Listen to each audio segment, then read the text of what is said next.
Okay, Go for it. Robert Irvine, welcome to World's Greatest Dad.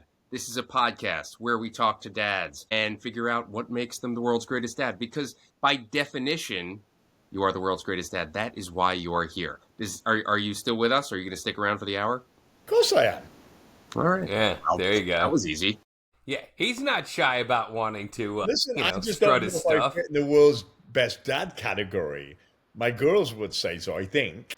One's a doctor, one's a lawyer, so I think they did good. They did the work and I just paid for it. So does that make you a good dad? Yeah. Robert, I'm going to introduce you because you have too many credits to count. I'm sure I'm going to miss a lot, but here's what we've got. Ready? And this is for not everybody knows you as well as we do, but and just in case they're kind of like, clicking around the old podcast downloader thingy wherever people get their podcasts. Here's who we've got today. Today's guest is a world-class chef, entrepreneur, TV host, devoted father of two. You may know him best from Restaurant Impossible, where he helps struggling restaurateurs turn their businesses and lives around, or Dinner Impossible, where he takes on seemingly impossible culinary challenges under extreme circumstances. Outside of TV, Robert is running more businesses than we can count, from Fresh Kitchen at the Pentagon, to his health food company Fit Crunch, to his liquor brand Boardroom Spirits. There is no space in the business world that Robert Irvine hasn't touched. However, the mission that fuels everything he does, and the cause he's most passionate about, is supporting our military, both at home and abroad, through the Robert Irvine Foundation and his ongoing work with the USO. And of course, more important than any of the credits we've just listed, Robert is a dad to his two very accomplished daughters, Annalise and Talia. Welcome, Robert Irvine, to the world's greatest dad. New Potter. Hey now, huh? How about that? Because you were my boss at one point. Friend that as well, but boss.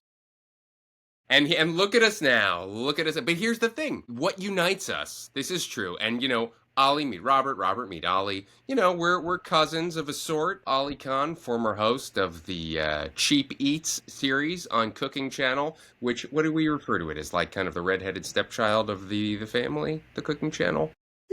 Yeah. Shame because it was the redheaded stepchild, but it did great work. It was kind of the core. I mean, I think the mission of what it was great. If because it was just kind of like the classic. If you're into food, it was just tried and true good food the Cooking TV. Channel replaced Food Network in its original form, like dump and stir, teach you how to cook, kind of, whereas Food Network went to the more action-filled kind of TV, even though there's still some programming there. But I think Cooking Channel did a better job of it. Yeah. Well, what was?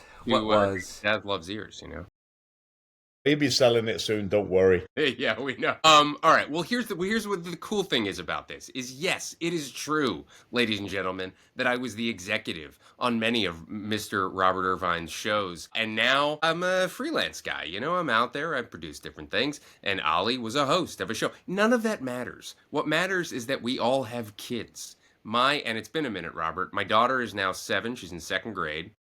Cece, and my son Zeke is in kindergarten, and time's marching on. Ollie's got a 13-year-old named Heath about to go into high school, and as we've established, you have a doctor and a lawyer. So we're all doing something right. We're all in the different seasons of the dadhood, but we're all dads. That is why we're here. Yeah, I think the funny part is you do all these things that we've all done collectively because you want to take care of your family, first and foremost, right? It's not about fame. It's really about money to be able to give your kids and your wife and the house over their head and the things they need, right? And then you point them in the direction and you teach them good habits, and hopefully, they listen and they do what they're supposed to do in themselves. And I gotta say, all of us are very blessed because, we have good kids. I'm working with a school, and actually Neil, Judy Gerard, has a school in North Carolina, Wilmington, called the Glow Academy, which I'm helping, well, help fund, but also teach and whatnot. Not teach at the school, but helping them with their food program.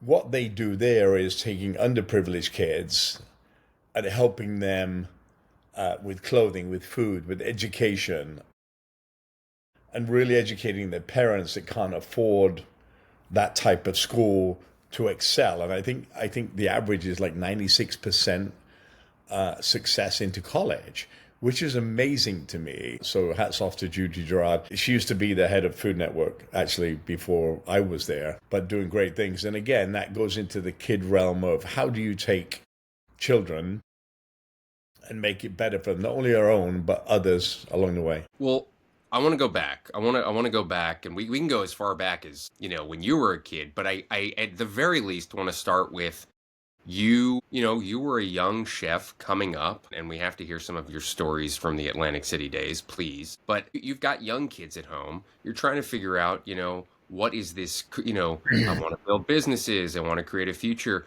What would you tell Robert Irvine, with young daughters at home, just trying to kind of make ends meet, figure out his future? Like, what has changed over the last several decades and what hasn't? And walk us through kind of what it's like to be a young dad coming up.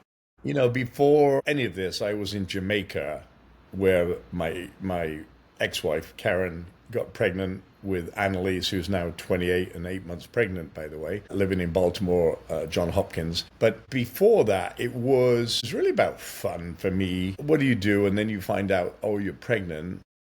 Not you, but your wife. And then what do you do from there as a young couple that don't know what parenting is, right? So I was lucky enough to have a job in Jamaica at the Renaissance Hotel. They put me up. I was paid $36,000 a year, which was a lot of money then.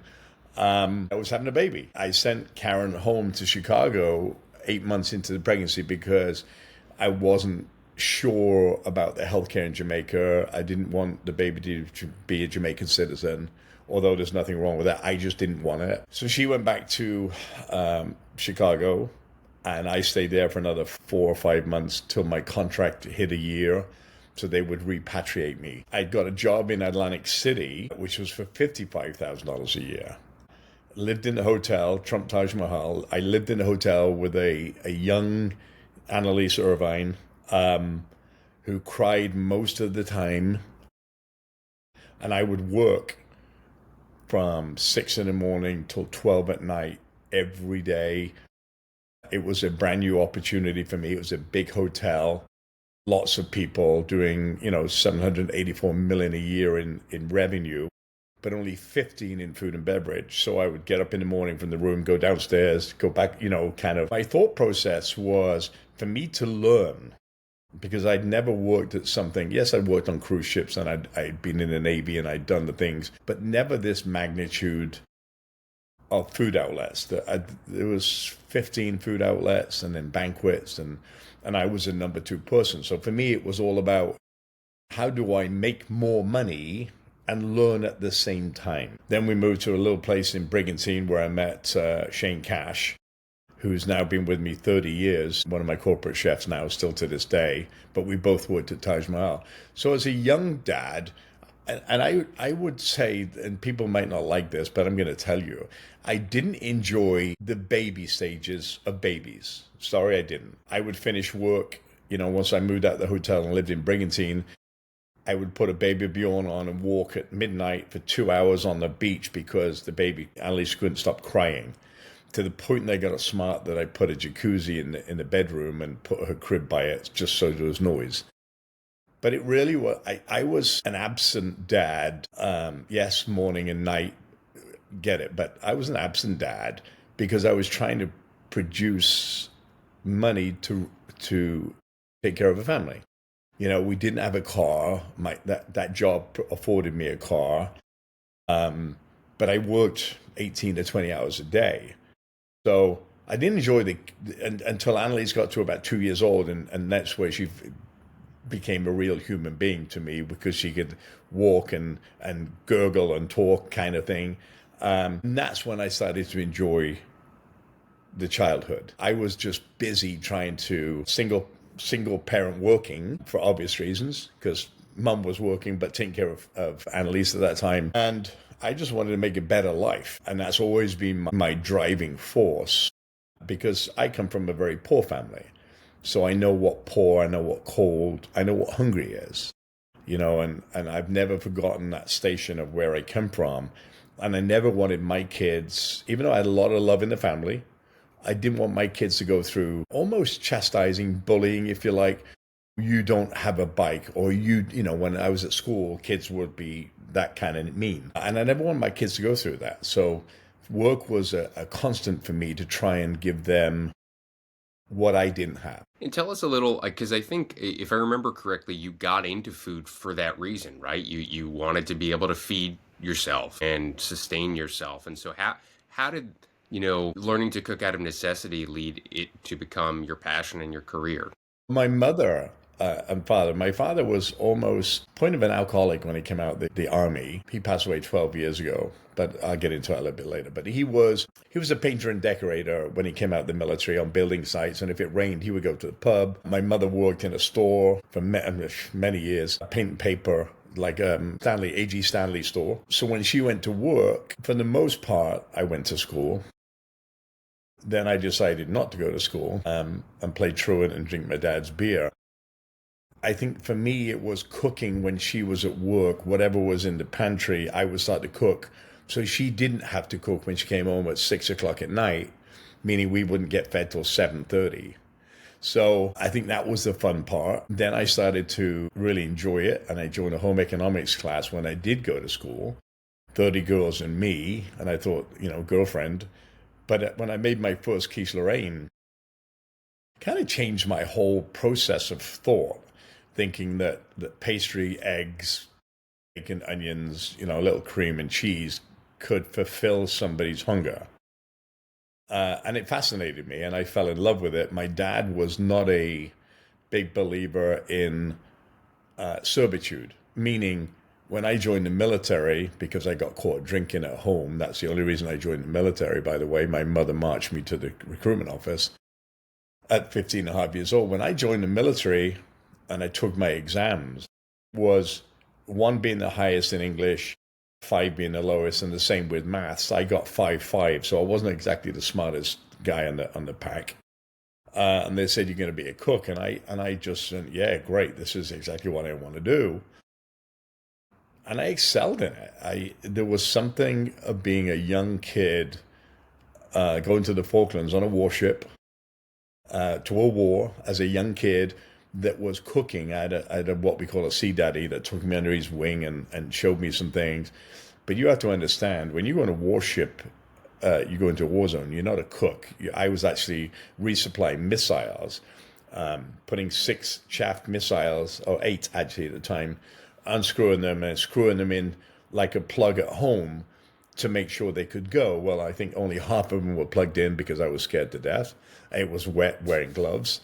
But I think that changed the food program for me because I was working in a wardroom, 22 men as opposed to 240 in a ship's company. And I wouldn't sleep. Normally we got a break in the afternoon at 2 till 4.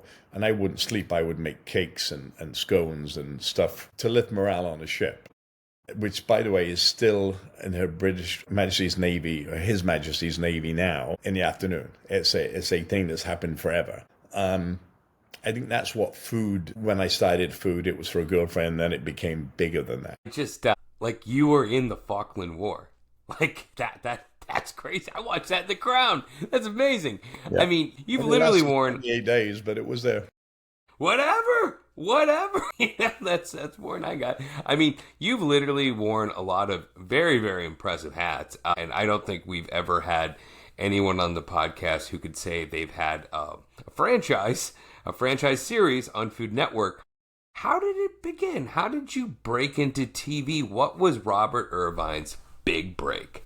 I would say I didn't. Well, I was doing local TV in Atlantic City at the time, and I would get lost. It was a Sunday night, 22-minute show It was cooking, just dump and stir kind of thing, but answering questions from people that would email me, probably 2,000 a week at that time. And then one day, I went to a financial advisor for whatever reason. I had no money, so I don't know why I went. And he happened to know Rocco and I forgot his last name, Mark Summers, right? He knew him. So I contacted Mark. I'd already met Rocco. I contacted Mark and I said, hey, I'm hosting a thing at the Armory for Paula Dean. I'm just going to open what, she's the main draw and I'm going to open. And we had, probably 2,000 or 3,000 people. And I was doing a cooking demo, right? But I think the only reason they stayed is because I was giving free cheesecakes away, not because I was good. And I said to him one day, you got to come and see this and see if I have anything. You're the TV guy. I play a little thing on local television, Channel 40 as it was then, is now gone. And he came up and he watched, and you know this, Neil, Paul, you know this, Mark in his own way said, yeah, you've got something, I just don't know what it is, And I'm like, well, that's not good. So he asked me to write things down of ideas for shows. And I said, well, look, I'd totally exhausted all the things I'd written down. And I said, this is what I did last year. Aircraft carriers, First Lady, da-da-da-da-da-da-da. And he said, that's the show. And I said, what's the show? Well, you get to do things that nobody else can do in a short amount of time, which is what I did, except it wasn't on an aircraft carrier. Well, it was eventually, but warships and things. But that was pitched to Food Network, to Bob Tushman. And he said, okay, let's pilot. It was not called Dinner Impossible. It was actually called Fit for a King. And I would drive up and the demo reel was at a place called Knowlton. It's not Abbey, but Knowlton something in New Jersey. And it was doing a wedding with no knowledge and no help. It was 5 dishwashers that were like 14 years to 16 years old. And I remember doing it full up in this brand new BMW. It was my car. They put a fake number plate, Fit for a King. I still have the original show, which is funny. I look at it now. And on the screen would come up the mission. Today's mission is this. And I'm like, okay, so I get in there and I see these people, dishwashers. Long story short, we did the wedding. It was 300 people. And they had to cut it down to a sizzle kind of reel. And it went to Bob Tushman. But what I didn't know was at the end of it, I took on my jacket and I used to wear white t-shirt and jeans, right? And now it's black and blue, but I used to wear a white t-shirt and I called the kids together because they did amazing. They're not cooks, they were dishwashers. And we produced a meal together collectively for 300 people. And I just called them and I said, you know what? I would take any one of you to work with me anywhere in the world because you're all amazing. And I was sincerely moved by these kids. And somebody caught it from a camera outside and put it into the show, went to Bob Tushman, and Bob Tushman was like, oh my God, that's a show. And it went from the sizzle reel to a 22-minute show called Dinner Impossible. And it did a run. And then it got changed to a 42-minute show. And we did, I don't know, a couple of hundred something. I don't even know the numbers there. And then that's how we've got our first TV show, was that show. And it was it was me against me, right? Because we do all-star game and they'd say, oh, you got to make a dish from each of the baseball teams. And I would do 3 dishes, almost killed me, by the way. And I mean, killed me literally. And I would always do more than was ever asked to prove a point to myself more than anything. And it always created drama, yes, but real TV, not fake TV. It's like I burnt myself, you saw I cut myself, you heard me swear, you know, all those things that were real, and the people loved it. So, and then that came into Restaurant Impossible after that. And it's interesting because 13 years after we shot Dinner Impossible, last one, they wanted it back to try it. It did 6 episodes. I don't think it did as well as it should have because of the way it's produced. And I literally had zero knowledge of what was going on. And I think that was the difference of like sheer panic, try and figure it out. Were you nervous at that first wedding? I mean, by the way, who were these people that were getting married that they were like, yeah, sure, we'll let a TV crew come in here and we don't have a caterer? Like, It was and really interesting because I didn't know them till that morning I walked in. I said, "Oh, tell me some history. Tell me what you like. Tell me what you don't like." And we had to shop. I had to go and shop for the food and cook it within 8 hours and make them happy. It was like you're changing somebody's life. This is their wedding, just like Restaurant Impossible are real people. This is real people. And I got to know their likes and their dislikes. And it just went on from there. It was just, number one, they were blown away by the food, which so was I, because I had 5 kids or 4 kids that were, I remember screaming at this young kid, dishwasher, because I asked him to peel the asparagus, the end of the asparagus, and he wasn't doing it right. And I'm kind of a military OCD guy. I screamed at him, and I thought, oh, he's going to cry and he's gonna walk out. And I'm like, look, I don't mean to be hard on you, but everything has to be perfect. Everything has to be the same because it's somebody's wedding.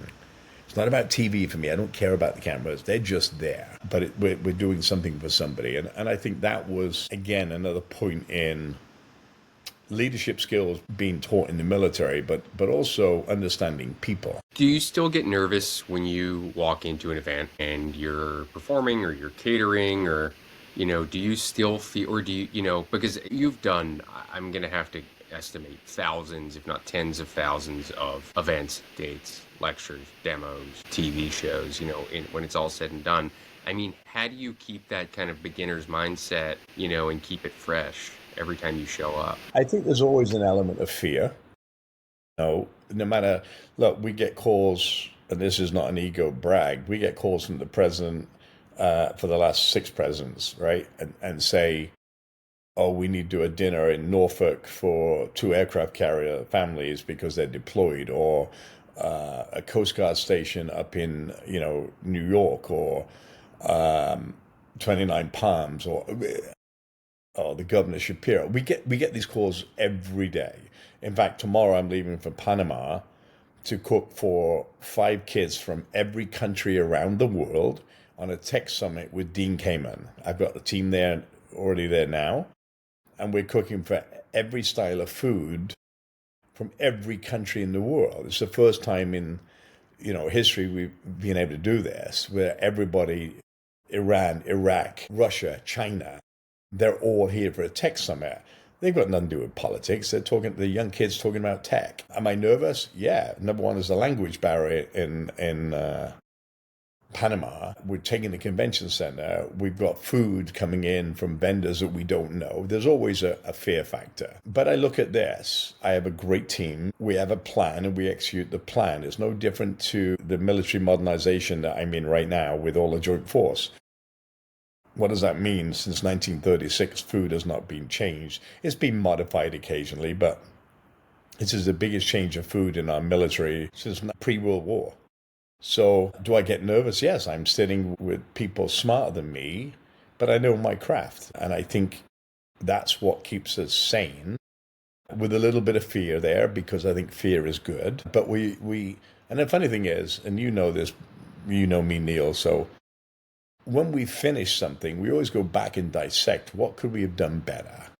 And that's just who we are. Every dinner, we've just finished a huge dinner in Dallas 2 nights ago for 1,500 folks in a baseball stadium. Before that, I have chefs leapfrogging all around the world. We're in Romania next week when we come back from Poland, feeding 3,000 folks, military folks. So fear is always there, but the organizational skill that we have is no different to acts when you do your TV. You look at the excitement of the acts and where does it build? And I look at, okay, how do we wow in the first, second, third, fourth, and fifth course and leave on a crescendo, with the hors d'oeuvres, petit fours.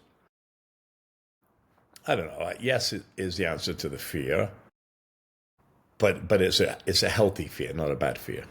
Perfect that you just mentioned that you'll be in Romania next week. So, like, literally just between the hours of being a chef, which are very long, plus the career trajectory you've had doing TV, doing all these events, you're not at home a lot. How have you wrestled that with, trying to, how do you deal with that being away a lot and, being the best dad you can be? I'm very blessed. Both my daughters have careers. I get to see them next Monday at an event in Philadelphia, my biggest charity event. My wife, Gail, gets to meet me. She's just left now for 3 days. She gets to meet me somewhere. We travel 345 days a year, and we have done for the last 15, almost 16 years.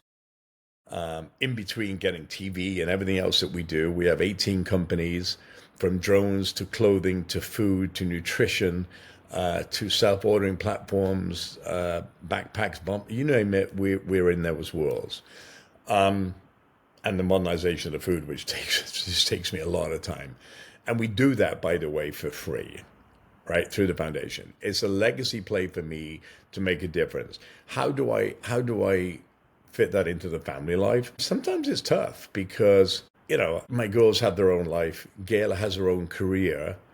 And we interject. My rule is there's not 1 week is the longest we're allowed to be apart. And that's my girls and me and Gail, my wife. But they know at the end of the day what I built. I built a pretty good, solid empire is what I would call it, that will outlive me. TV was Robert Irvine, but the protein bars and the things, when I'm gone eventually, my family will benefit from those things. Not that we ever want to think about those, right? But in the end of the day, the reality is, I'm 60 years old. I've got probably another 20 years, touch wood, of good living.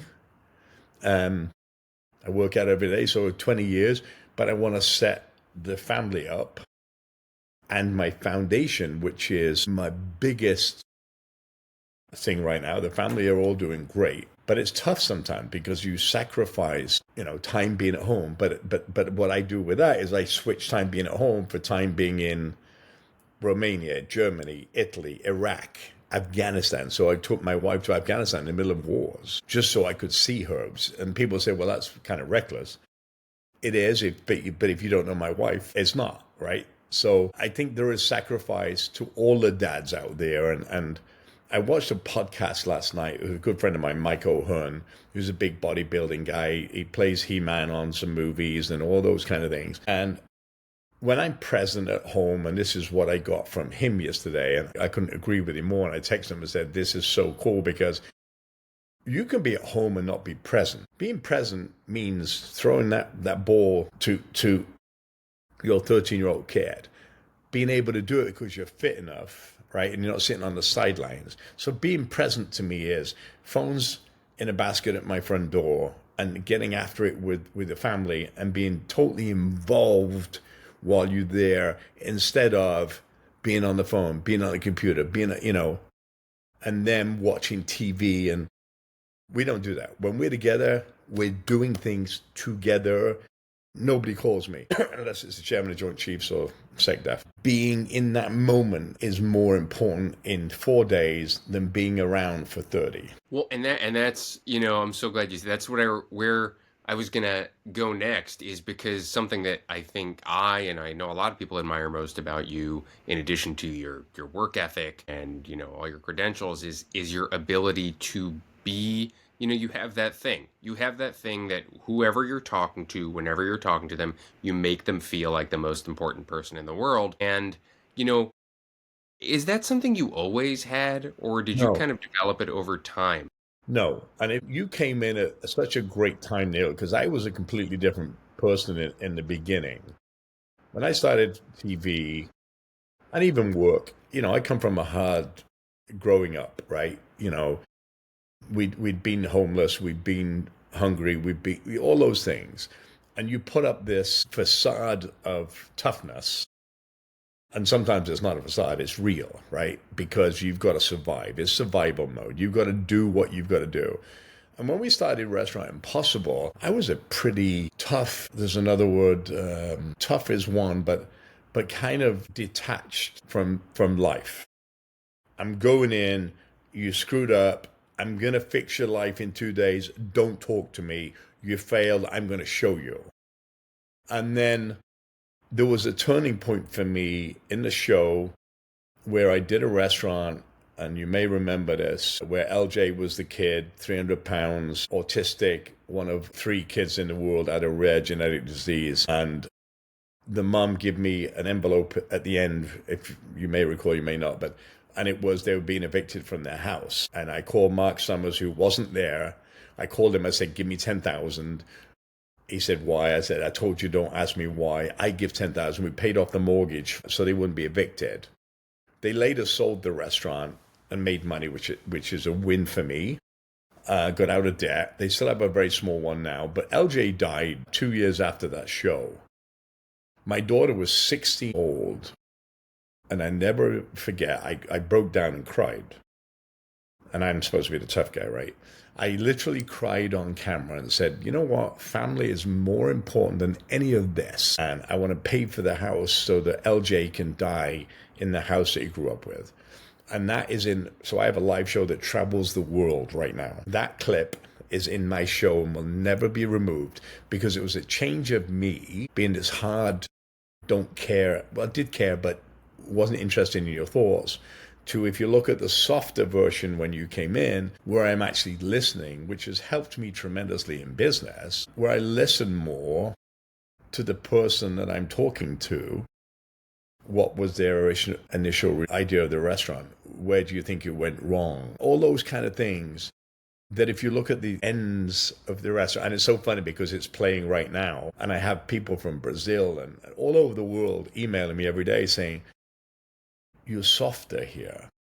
We like the soft version. And I'm not always soft. I'm not. Sometimes you have to go in and lay down the law. And I do that with Fortune 500 companies. I do that with the government. I do that with people I work with now because I know the way to do it. I just got to break through the red tape to get to that piece. And I feel that change happened with LJ. For me, for my daughter, for my family, because my daughter was 16 years old. We're always close anyway, but that, I think, made me closer to them. You know, we were just going to ask about, I feel like you've had a theme between how you were brought up, those circumstances, plus, what you've created with the Impossible franchise, tough love. How has tough love translated into your parenting? And it sounds like it shifted after this episode with LJ when your daughter was 16. So yeah, I'd just love to dive into that. I think, yeah. I've always been tough on my kids. I've always expected they work hard at school. They get the A's, they get the things. And by the way, they were both in college at 16 years old. So I think they outdid me tenfold. But it's like, I'm on a board of a tragedy assistance program for survivors where we have 1,500 kids who have lost a parent due to war. They're my kids. We spend a week in DC together. And the opt-out age is 18. But I've known these kids since they were 1, 2, 3, 4, 5. I have a vested interest in those kids. And my kids have become their big sisters. So, yes, I think that changed my not being tough because I'm very tough on myself, right? I want to achieve. What we've achieved is nothing to what we can achieve. And I look at things, I'm working on the SNAP program right now to save $100 billion for the government, but give more to the end user. I'm in the middle of it right now. Why am I doing it? Because I have the voice to be able to get it in front of people and make a difference. That's going to be life-changing for this country. This country. What do I get out of it? A great feeling that people can be fed more with their money and better quality product. So I think, when you say, has it changed? Yes, I've got a little softer. I'm always soft with kids. I'll tell you a story at TAPS many, many years ago. I was doing the Memorial Day parade in DC. I was hosting for ABC. TAPS, I've been on the board forever, and I'm live reporting on the parade route to LA and to from DC. And I jump on a float, it's TAPS float, and I ask a girl her name. She's a little 8-year-old kid. And she wouldn't give me, so every mile marker, I asked her a question and she wouldn't give me the name. Eventually, she's told me a name. And I said, tell me about your picture, because they wear pictures on the t-shirt. And what she said next just left me voiceless, speechless. Her dad had committed suicide and she had found him as an 8-year-old kid. He'd hung himself with his tie because he couldn't deal with the PTS. We went back to, I remember finishing it was mind-blowing for me. And I went back to the hotel that night and she was having dinner in the corner with her mom, just kind of left alone. And I was having a drink with the chefs, tequila, and she turned around and she waved, and I just kind of went, is the food okay, or is it, and she went like this. So I went over to her and I said, what's the problem? She said, it's rancid. Now this is an 8-year-old kid. So I said, okay, come. And I walked in the kitchen. Chef almost had a baby. I said, this young lady says that your meat sauce is rancid. And he said, no, chef, I promise it's not. And sure enough, he got it out, and it was. So we made this meat sauce, bolognese sauce. The long story in this is I kept in contact with her, and I spoke to her every week, no matter where I was. Hey, what's going on? How you doing? I paid for clothes. I paid for food. My daughters became her big sister. Then she called me one day and said, oh, my mom's getting remarried, and I don't know, it's not my dad kind of thing. And I said, well, does this person make your mom happy? Is he nice to you? Yes. I said, well, that's great. Nobody can ever replace your dad. I went to her prom as a date. And this is the softer side that people don't see. And nor do they need to know these stories, by the way. But I think that's what I'm known for in those 1,500 kids that I see from 1 to 18 years old. And the parents that I see in every base I go to, that from Afghanistan, Iraq, Poland, Spain, Estonia, Latvia, Lithuania, Romania, we have a platform, just like you guys do, and Neil, you've always done good. We have a platform for change. And if we use that platform for change in the right way, it's amazing what we can do together. And I feel that more so, not because I'm getting older, I felt that a long time, since that LJ program. And that's my, cola last week in a food and wine festival. I said the same thing to all these folks that were there. Hey, look, do something good for one person you don't know, as opposed to doing the great things you already do with people you do know. It's interesting. I'm realizing, usually when we have people on, it's very focused on their own kids, and you do touch so many lives, literally globally, but this is something that you've learned over the course of your lifetime, right? And so I'm curious, like, who were the father figures beyond just your own dad that kind of shaped what you think a great dad is, or a good dad, or even like the qualities you didn't want to emulate? I mean, how did you kind of form what it is to be, because you don't even have to be a biological father. You are a father figure to many. How did you learn how to do that? Who taught you? And what do you think the best parts are, what do you think the values of being a great father figure are? I think the first part of that, who taught you? Everybody, right? When you travel as much as I do and you meet so many people, and sometimes there are kids, or sometimes they show you a picture of kids, sometimes they talk about kids.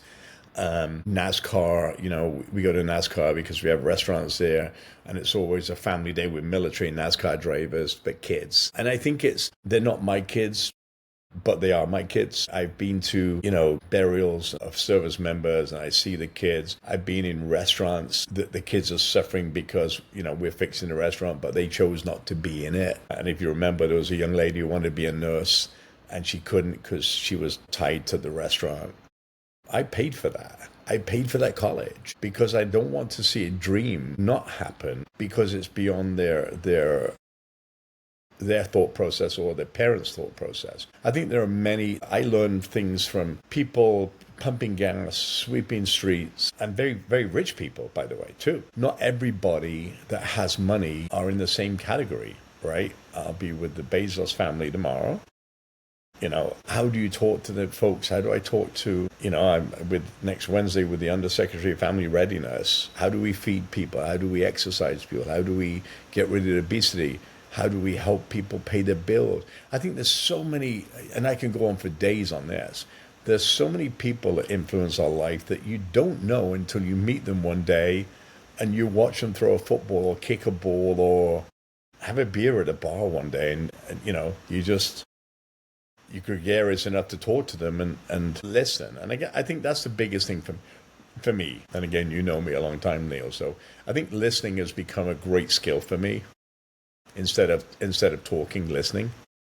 And I learn more from listening, and then put in little nuggets of what I have learned and what I have messed up over the years. Rectify. Look, it's okay to mess up and make mistakes, but you can't make the same mistake twice. And I think that's the biggest lesson I've ever learned. And I've got friends, that are doing amazing things. And then I say, well, look, what about the kids? What about the autistic kids? What about the disabled kids? Most of society does this with disabled kids or autistic kids. I have a group on social media that do amazing things. I want to help them. This morning, in fact, we just sent knives. So there's an autistic young man who wants to be a chef. So I literally this morning, just based on somebody reaching out to me, sent knives, a chef's jacket with his name on, some books to help him with his journey. And I think it's a journey, right? And it's all of us, whether you're 60 years old, whether you're like 30 like you, Neil. It's what when you lay down and take your last breath or a couple of last breaths, what have you done as a dad, as a husband, and as an entrepreneur, which you both are, to make the world a better place? And I think like that every day, not because I'm on my deathbed or anything like that, because I feel, what am I going to be remembered for? Yeah, it was a chef on TV. Yeah, he saved some restaurants, but what have I actually done for the betterment of mankind? Kids, families, not only American families, British families, European families, but Afghan families, Iraqi families, people that choose to help us. And I can tell you, we just brought back 12 translators from Iraq who were in a really precarious situation because the family is going to be killed because they helped the Americans.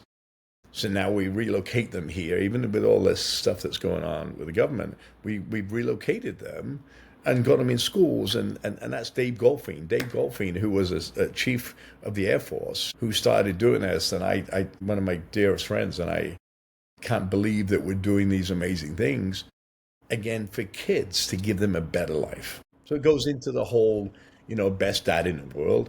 Yeah, I've got lots of kids. They may not be biological, but they're my kids. Literally, on that note, how do you want everything you've just essentially mentioned, literally the legacy of you as, obviously as a dad, as an entrepreneur, to how do you want that to appear to pop up in the next generation? Because it's not every day that we get to meet someone or chat with someone who has built a foundation that is built to survive past your earthly years here. So yeah, when you think about the next generation, how do you want what you've created to influence them? I think it's one thing. Like, it doesn't cost money to be kind to each other. It means, opening a car door, helping somebody across the road. Listening can save a life. Being kind to people in a playground. Just because they're different. Some may wear a turban, some may be Muslim, some may be, just because we're different, we owe it to teach our children that difference is okay. It's not a bad thing. I use this at the end of all the things I say and do on television and everything else. If I could put every head of state in the free world around a table, take their national dish, take one bite, pass it to the right while the person is talking about the culture and what's on that plate, we wouldn't have half the issues we do in this world because people would understand differences, And I think food is an amazing way to help that. If I want to find out, I sit down with a cup of coffee, a meal, and we talk about those things. And I think that's what I would say to the dads and the mums. Teach people it's okay to be different. Teach your kids it's okay to befriend people that have a different religion, a different focus, a different culture. Because our world is such a transient place. And I look at our military right now. We've got people from, in our military, we allow people to join the military from every country in the world, or most of them, in return for a green card at some point, right? And citizenship. And it's amazing to me, and I see it now because I'm starting to do those food things in the military bases. So I think that's the future. I think if we can teach kids, to encourage those that are not good at baseball or football or cooking or woodwork or history or, because I think our society has become so divided, in this, you're either this or you're this, and nobody's like, well, no, it's great. We can be anything. And I think that comes from parents. Okay, So you're so smiling this is there. I don't know where that's going, but I know. Well, no, I mean, this is all, first of all, like, amen to all of it. It's just reassuring. I mean, we all know we live in these very kind of perceived divisive times, and then here you are, and I think the juxtaposition of you having such a conviction for supporting military and realizing that the military isn't a political party affiliation. It's about protecting and helping people, and it's all good stuff. But I would be remiss not to bring up something. I mean, you are a visibly jacked man, and I think one thing, world's there it is, man. At 60, by the way. I mean, my God. But one thing I think we learn when we talk to dads, especially dads with the young kids, is, we lose a lot of that time we once had to just jump into the gym. But, being someone who just literally flexed that muscle, that bicep at 60, what is some fitness advice you'd give to dads that are kind of going through it? They're in the major stressor parts, maybe with the young kids. so I would say this, and I laugh when I hear excuses, okay? I work, I've got kids, I got to cook, No. Since 11 years old, I've worked out. I work out every day, no matter where I am, no matter what the schedule. And my schedule, I got to tell you, when I go a day, is 18 hours of different things, sometimes 3 countries in a day. I always get a chance to work out. And it may be push-ups, it may be sit-ups in a room, it may be pull-ups, it may be a gym, it may be a ball. It doesn't matter. And why does that matter as a family member?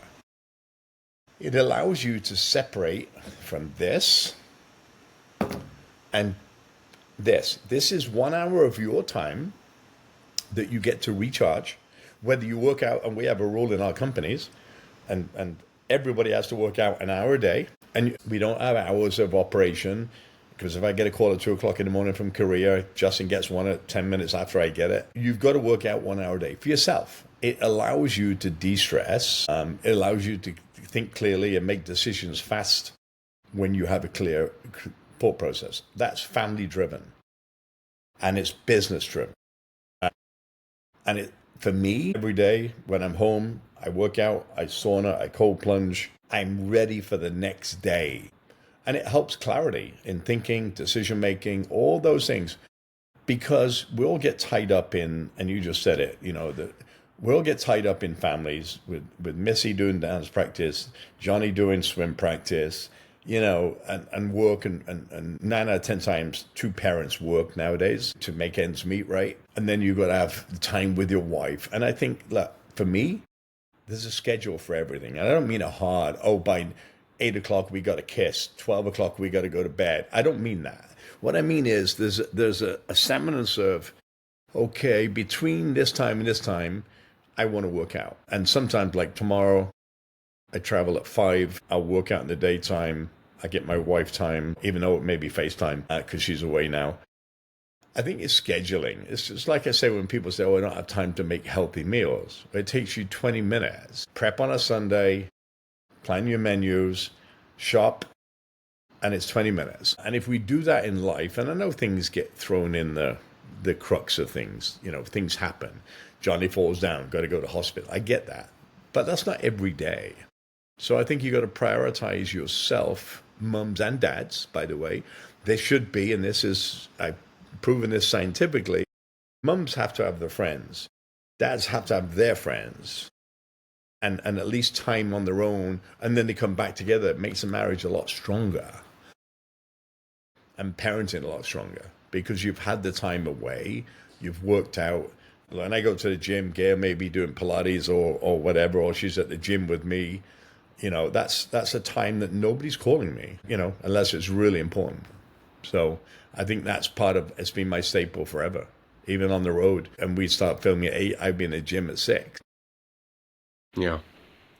I want to ask you a couple business questions because similarly, we need to pick your brain about business because you are good at business, as they say. And then we're going to head to our lightning round. How's that sound?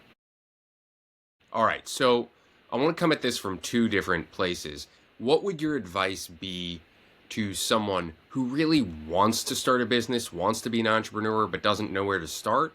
And then on the flip side, what advice would you give to, and I know this is what you do very well, someone who's a business owner who's just kind of drowning in the thick of it, doesn't know how to kind of level up or get their passion back? So those two, very different but very important parts of the business journey. What would you say? Number one, I run an entrepreneur group for veterans already and outside folks. The first thing I tell people is, okay, what makes you different in what you're going to do? I.e., when I started Fit Crunch, 231 protein bars. What was different and unique for me? It was a baked bar, okay? That was number one. I'd say, okay, what do you want to do? Oh, I want to be a bakery owner. All right, go and work in a bakery, learn it, learn the bakery piece, but also the operational piece, the finance that are there. And if you feel after you've done that for a year, you're willing or you're smart enough to do that, or you feel strong enough, write a business plan, right? And I've got a show, which I wanted to do. We're not anywhere with it yet, but I'm going to get there, where Neil might write something on a napkin in a bar. I'm going to take that from napkin to the store or to wherever in X amount of time. That's my new show. I'm going to do it because I see when we do food trucks, I have veterans coming out that want to be in the food space, but used to be infantry or fighter pilots or dentists, and they want to be in the food industry. So we take them to school. I teach them that business. I put them in a food truck for 4 months, let them run the business. They're not paying. I teach them it. Then when they feel good, I'll take them out and put them in brick and mortar.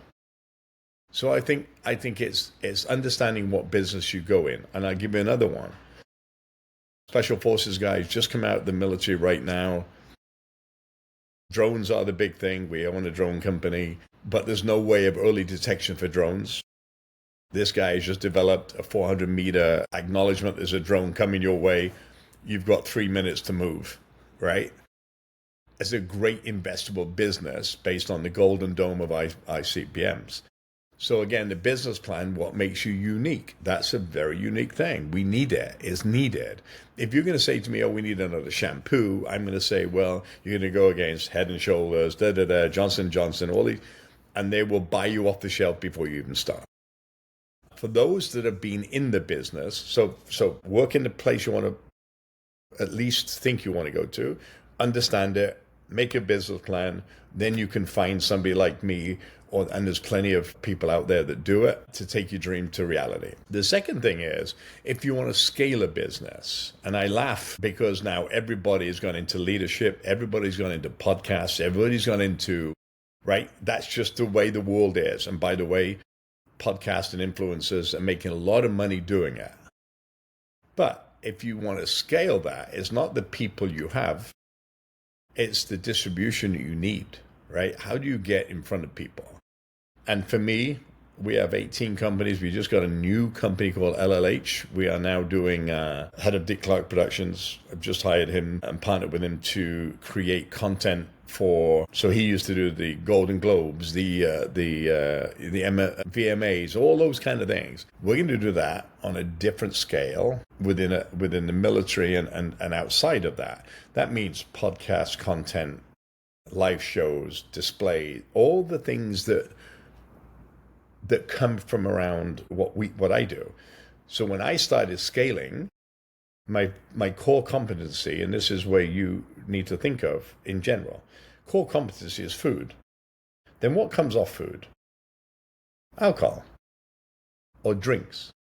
Then food. So food, alcohol, drinks, iced teas, those kind of things, clothing.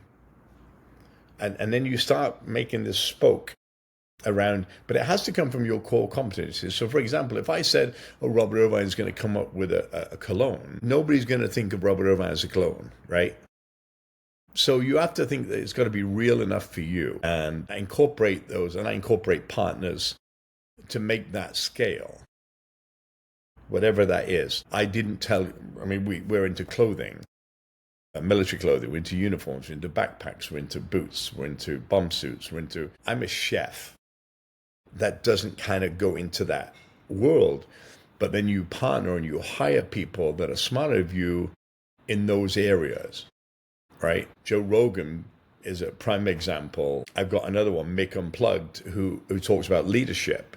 He just got the best podcast in his section, USA Today and all these other people, because he talks about leadership. But there are 1,000 people that talk about leadership. What makes him different, right? So I think you've got to look at, if you have a platform that you're doing, no matter what that platform is, what makes you unique and different to be able to go into, retail.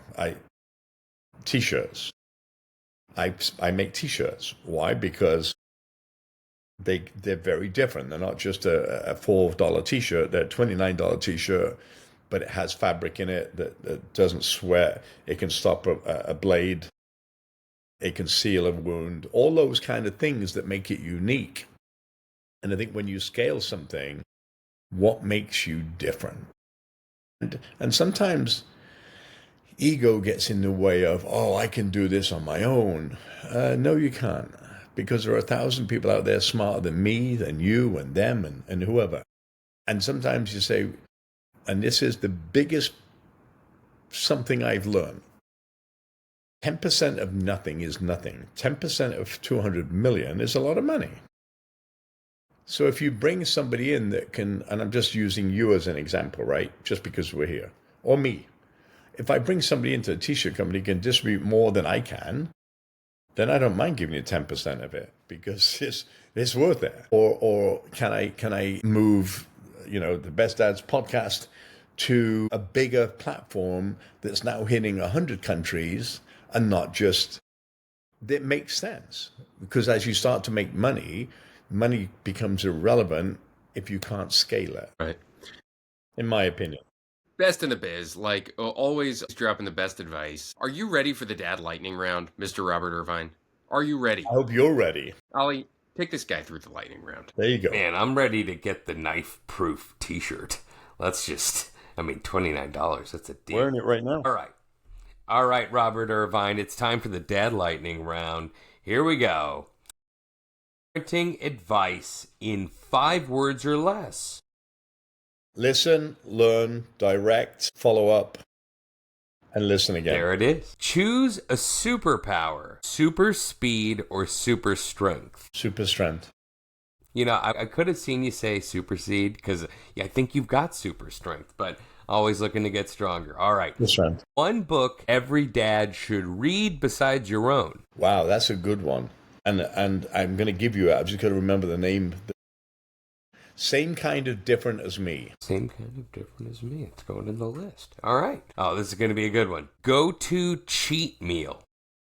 Anything with chocolate on it. Sweet tooth. Favorite place in the world to visit. I can't give you one. Egypt, Israel, Poland. They're all so for me, and I know it's a lightning round, but for me it's about history. I like that answer. History. One dish every dad should know how to cook. Roast chicken and mashed potatoes. Roast chicken. A true chef would say roast chicken. Coffee, protein shake, or water. Tea. Well played. Greatest dad of all time. Nelson Mandela. Best post-workout snack. Protein shake. Greatest lesson your daughters have taught you. Patience. Dream dinner guest, alive or historical. Nelson Mandela is my number one because the pains of what he went through and then come out victorious and still be unbitter. Yeah, Nelson Mandela. Favorite music to work out to? So I have a lot. So OAR is my board. OAR, Dave Matthews, ABBA, military band music, Michelle Branch. I'm gonna try the military. I'm working out after this, so I might have to give one of those Military a band whirl. just gives me goosebumps because it's what I see every day. It's exciting. And finally, last one of the Dad Lightning round. Best part about being a dad. Seeing your kids succeed. You're here. Well said. Neil, take us home. Robert Irvine, you are the world's greatest dad. I just have to try. Thank you. Thanks for being here, That- Robert. that's Thanks for all doing I it. You got. gotta get some arms on you, dude. This is progress. Oh, hold on. This did not happen 4 years ago. you've got to get the book. Same kind of different as me. There's 5 of them, and it will change your demeanor about people. It's about a cotton picker and a Fortune 500 art dealer. True story. Have a box of handkerchiefs. Life changing. I'm going to go download it right now. We get the audiobook, Yeah. but It's Yeah, life-changing. you know what? Good point, Neil. Audiobook. I'll get it done. I do the same thing. Other than my book, Overcoming Impossible, which you should read, Neil, or get audio. It's like $5. I don't know. I have my signed copy in the other room. We should read that because if you want to. Are we stopped right now? No, I'll stop it. Yeah.